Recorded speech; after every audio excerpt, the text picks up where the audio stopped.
तो ये 84 आसन जो कि बुनियादी योगासन है, ये 84 तरीके हैं शरीर को एक मार्ग बनाने के। असल में हर किसी को सारे 84 आसन करने की जरूरत नहीं है, केवल एक ही आसन काफी है। आमतौर पर हठ योग को अपनी मुक्ति का मार्ग बनाने वाले समर्पित हठ योगी सिर्फ एक आसन का अभ्यास करते हैं, बस एक आसन। एक सोचने वाले दिमाग के लिए यह समझना मुश्किल है कि कोई इंसान अपना सारा जीवन एक खास तरीके से बैठने की कोशिश में क्यों बिताएगा। लेकिन अगर आप ठीक से बैठना सीख लेते हैं, अपने शरीर को बस ठीक तरह से रखना सीख लेते हैं, तो इस ब्रह्मांड में हर वो चीज जिसे जानने की जरूरत है, आप उसे जान सकते हैं। इसे आसन सिद्धि कहते हैं।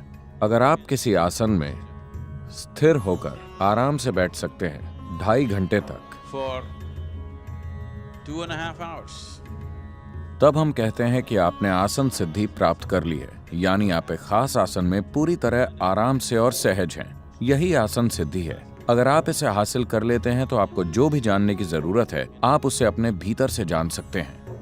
ऐसा कैसे हो सकता है? केवल बैठने से आप कैसे हर चीज जान सकते हैं जो जानी जा सकती है? अगर आपके पास घर में टीवी है, टीवी बस एक डब्बा है जिसमें थोड़ी इलेक्ट्रॉनिक्स होती है, लेकिन यह अपने आप में एक पूरी दुनिया बन जाता है।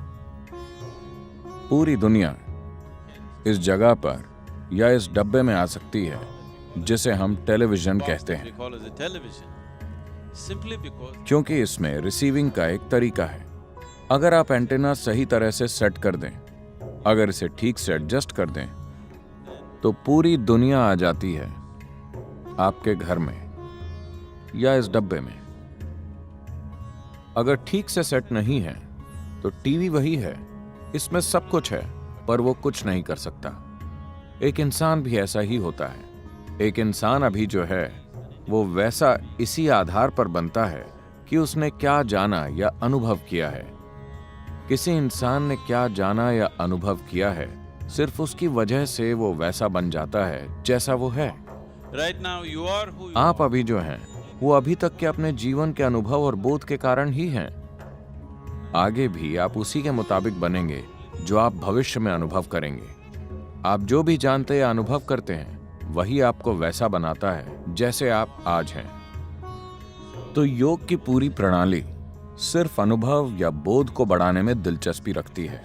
तो अगर आप सही तरीके से आसन में बैठते हैं, अगर आपका अलाइनमेंट सही है और अगर ये किसी तरीके से ब्रह्मांडी ज्यामिति से मिलता है, 84 अलाइनमेंट्स हैं। अगर कोई व्यक्ति इन 84 आसनों का अभ्यास करता है या सिर्फ एक आसन में महारत हासिल कर लेता है और उसके माध्यम से बाकी 83 तक पहुंचता है, then तब वो अब तक सृष्टि में हुई हर चीज को जान सकता है, क्योंकि उस सब की याददाश्त आपके शरीर के भीतर मौजूद है। हम कह सकते हैं कि एक कोड के रूप में इसे जगाया और सक्रिय किया जा सकता है।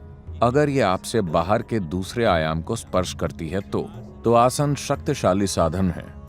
योग आसन जुड़ने के शक्तिशाली साधन है।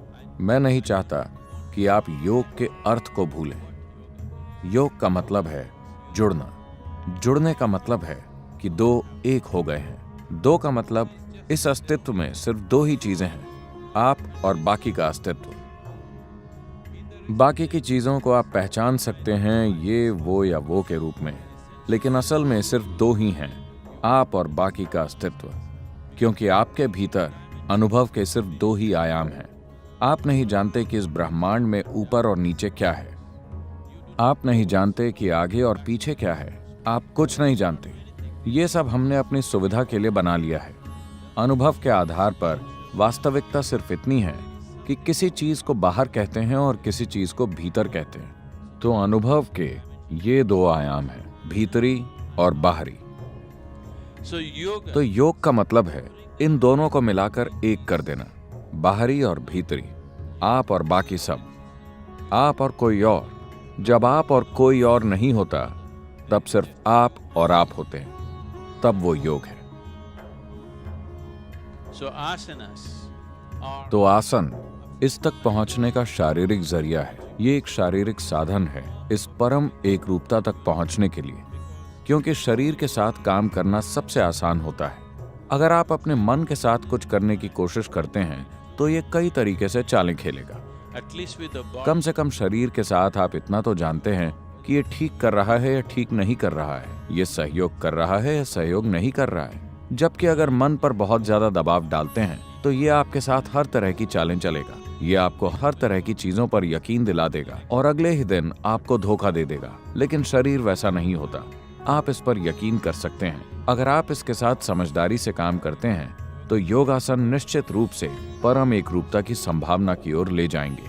in the meantime, इस दौरान इन आसनों के अभ्यास से, इससे पहले कि परम ज्यामिति के साथ ही अलाइनमेंट पैदा हो, एक भीतरी अलाइनमेंट पैदा होता है जिससे स्वाभाविक रूप से अच्छी सेहत, प्रसन्नता और आनंद और सबसे बढ़कर संतुलन प्राप्त होगा।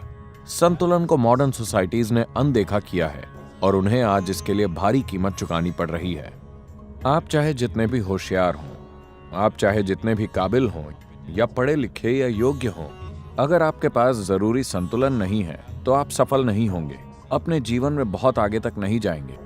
so the most तो सफलता चाहने वाले लोगों के लिए सबसे महत्वपूर्ण चीज, चाहे वो कॉरपोरेट सेक्टर में काम कर रहे हों या वो राजनीति, सेना या किसी भी क्षेत्र से जुड़े हों, सबसे महत्वपूर्ण चीज है संतुलन। only if you have a balance, अगर आपके पास ऐसा संतुलन है जो बाहरी हालातों से नहीं बिगड़ता, सिर्फ तभी आप अपने भीतर की काबिलियत और बुद्धिमत्ता का इस्तेमाल कर पाएंगे, वरना आपके ज्यादातर शानदार गुण संतुलन की कमी की वजह से बेकार हो जाएंगे।